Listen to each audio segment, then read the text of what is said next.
The seat vibrates, warning the rider that the brakes are about to be applied. At the same time, the anti-dive suspension increases fork stiffness in order to reduce fork dive.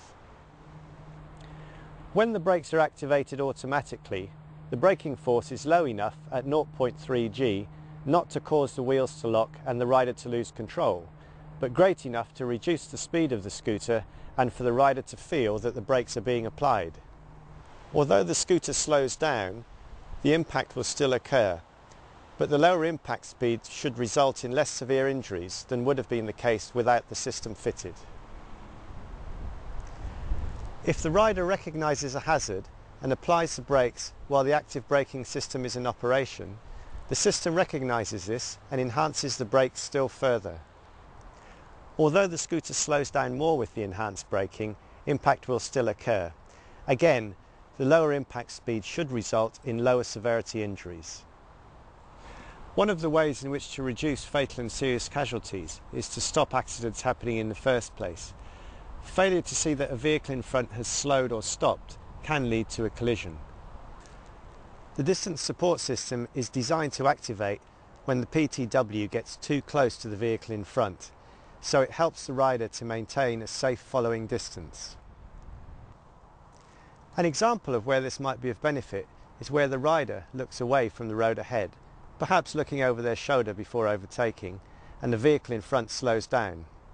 Or a novice rider may misjudge stopping distances.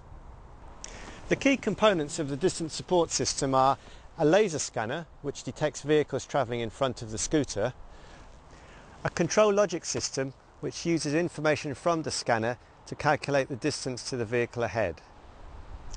If the scooter is assessed as being too close to the vehicle ahead, a throttle system, which provides feedback to the rider, is activated. This is known as a haptic or force feedback throttle. It works by applying a force to close the throttle, causing the PTW to slow down. Once a safe distance to the vehicle in front is regained, the haptic throttle deactivates. In this sequence, you'll see the distance support system in operation as the PTW approaches a vehicle ahead. Here, the scooter is approaching the car ahead, which is travelling at a slightly slower speed. The laser scanner detects the car ahead and allows the system to calculate the separation between the two vehicles. If the system detects that the gap between the car and the scooter has closed to a point where it is unsafe, the haptic throttle activates. The throttle provides force feedback to the rider, causing the throttle to close and the scooter to slow. Once the separation from the vehicle in front is re-established, the haptic throttle deactivates. Now that the scooter has achieved a safe following distance, the distance support system will help maintain it if the vehicle in front slows down. At this point, the rider can choose to override the system by opening the throttle more.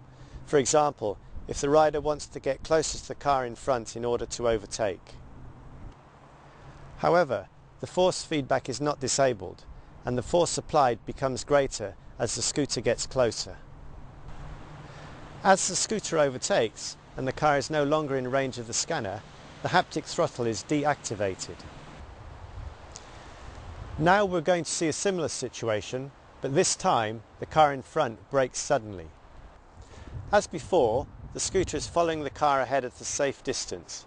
The laser scanner is detecting the car in front and the control logic is calculating its distance. As a result of the car braking, the distance between the two vehicles reduces rapidly and the haptic throttle activates with increased force. If the rider doesn't take appropriate action, the control logic detects that the scooter is so close to the car that a collision is inevitable. At this point, the active and enhanced braking will be activated as described earlier. Now let's look at the TVS motorcycle. This has been fitted with combined braking and anti-dive suspension. The systems are designed to be relatively low cost. The anti-dive suspension operates every time the rider uses the brakes, reducing the amount of fork dive, making the bike more stable and the brakes more efficient. The combined braking system is initiated by the operation of a single brake lever and provides optimum brake balance between the front and rear brakes. In this demonstration, we first see the braking ability of the motorcycle when it is not fitted with the system. And now, the same test is carried out with a motorcycle equipped with the combined braking system and anti-dive suspension. With the systems, the stopping distance is reduced and there is less fork dive. The aim of the PISA project was to develop an integrated safety system which would contribute to the avoidance of a crash and the reduction of injuries occurring in a crash. The philosophy of the system was to support the rider in safety critical situations with as little interference to the riding experience as possible. Testing of the PISA prototype systems has shown that they can work within the safety critical situations considered within the project. However, further refinement and development is required to demonstrate where the system may also give benefit in other crash configurations. We need to understand and test the performance of the systems in more realistic traffic conditions. Clearly, there would be benefits to crash and casualty reduction from earlier intervention of the system. However, the cost to the rider may be too much interference with the riding experience, so the benefits will need to be carefully evaluated with this in mind.